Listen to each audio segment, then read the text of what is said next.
Στην καρδιά του χωριού Λυσσός, ανάμεσα στη φύση και την καλή του τοπίου, δεσπόζει η εκκλησία του Αγίου Ραφαήλ. Ένας ιερός τόπος που αποτελεί σύμβολο πίστης, ελπίδας και θαυματουργίας. Η ανέγερση του ναού ξεκίνησε από το βαθύ ντάμα ενός κατοίκου, ο οποίος αντιμετώπιζε σοβαρό πρόβλημα υγείας και προσευχόταν καθημερινά στον Άγιον με τη δέσμευση πως, αν θεραπευτεί, θα χτίσει εκκλησία στο όνομα του.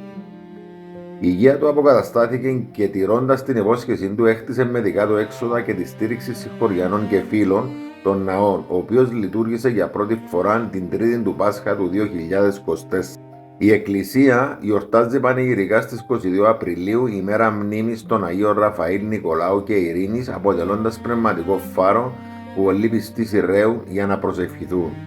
Ο Άγιος Ραφαήλ γεννήθηκε το 1410 στο περαχώρι της Ιθάκης ως Γεώργιος Λάσκαρης ή Λασκαρίδης, γιος του Διονύσιου και της Μαρίας.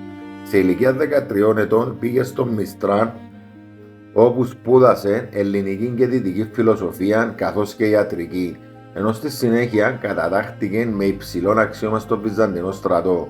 Σε ηλικία 35 ετών έγινε μοναχός και ακολούθως πρεσβύτερος, πρωτοσύγγελος και αρχιμανδρίτης, ενώ στάλθηκε από το Οικουμενικό Πατριαρχείο στη Γαλλία.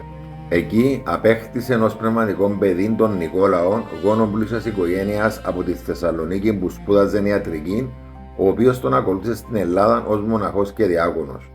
Ο Άγιος το 1454 κατέφυγε στη Λέσβο λόγω των τουρκικών διωγμών. Εκεί ανέλαβε ηγούμενο στο μοναστήρι των Γενεθλίων της Θεοτόκου στις Καριές, το οποίο λειτουργήσε και ως σχολείο και κέντρο παροχής ιατρικής βοήθειας.